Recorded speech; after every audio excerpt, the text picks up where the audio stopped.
Hello friends, welcome back to our channel. 1999లో విడుదలైన ఒక ₹5 నాణానికి ఇప్పుడు 10 కోట్లు వచ్చిందని వార్త ఇప్పుడు సోషల్ మీడియాలో వైరల్గా మారింది. వింటే మీకు నమ్మకమే రావడం లేదు కదా, కానీ ఇదే నిజం. కల్పన. అసలు ఆ నాణ్యంలో ఉన్న విశేషాలేంటో ఇప్పుడు చూద్దాం. అన్ని నాణాలు ఒకేలా ఉండవు. కొన్ని నాణాలు ఏదో ఒక ప్రత్యేక సందర్భానికి ప్రత్యేక గుర్తుగా మాత్రమే ముద్రించబడతాయి. అలాంటి నాణాలు కాలక్రమంలో విలువ పెరిగే అరుదైన నాణాలుగా మారుతాయి. అలాంటి ప్రత్యేక నాణాల కోవలోకి వస్తుంది ఈ 1999 సంవత్సరం నాణం. భారత రిజర్వ్ బ్యాంక్ విడుదల చేసిన ఈ నాణం అప్పట్లో అందరికీ సాధారణంగానే కనిపించింది. కానీ ఇప్పుడు అదే నాణం ఒక విలువైన రత్నంలా మారిపోతోంది. ఈ నాణంపై కనిపించే కొన్ని ప్రత్యేకతలే దీన్ని అరుదైనదిగా చేశాయి. నాణంపై రూపాయల 4వ దశాబ్దం అనే గుర్తు ఉంది. అలాగే నాణం మీద అశోక సింహం, కింద ఇండియా, భారత్, 1999 వంటి ముద్రణలు కొన్ని ప్రత్యేక శైలిలో ఉంటే అది కలెక్షనర్లకు చాలా విలువైనదిగా మారుతుంది.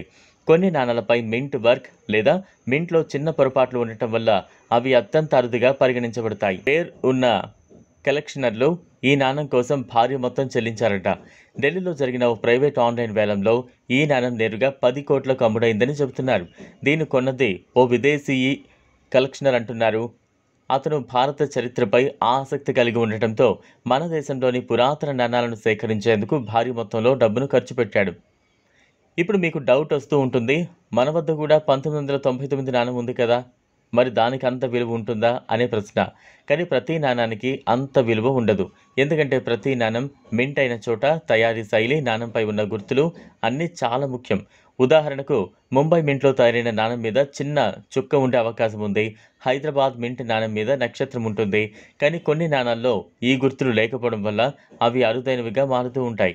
అలాంటి నాణాలు సేకరించే వాళ్లకు ఎంతో విలువైనవి. కొన్నేళ్లలో వీటి డిమాండ్ మరింత పెరిగే అవకాశం ఉంది. మీరు కూడా మీ ఇంట్లో ఉన్న పాత నాణాలు, పాత నోట్లను ఓసారి పరిశీలించండి. వాటిలో మీరు ఊహించనంత విలువ ఉన్నవి కూడా ఉండొచ్చు. ఒక్కోసారి OLX, Quikr, eBay, coin bazaar వంటి వెబ్సైట్లో జరుగుతూ ఉంటాయి. కానీ అన్ని నాణాలు అమ్ముడు కావు. అవసరమైన వాటినే కొందరు కొనుగోలు చేస్తూ ఉంటారు.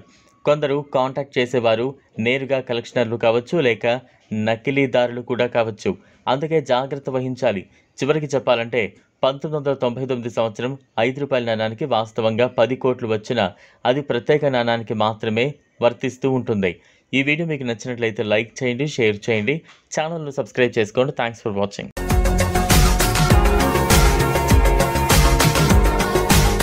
మరిన్ని అప్డేట్స్ కోసం మా ఛానల్ని సబ్స్క్రైబ్ చేయండి.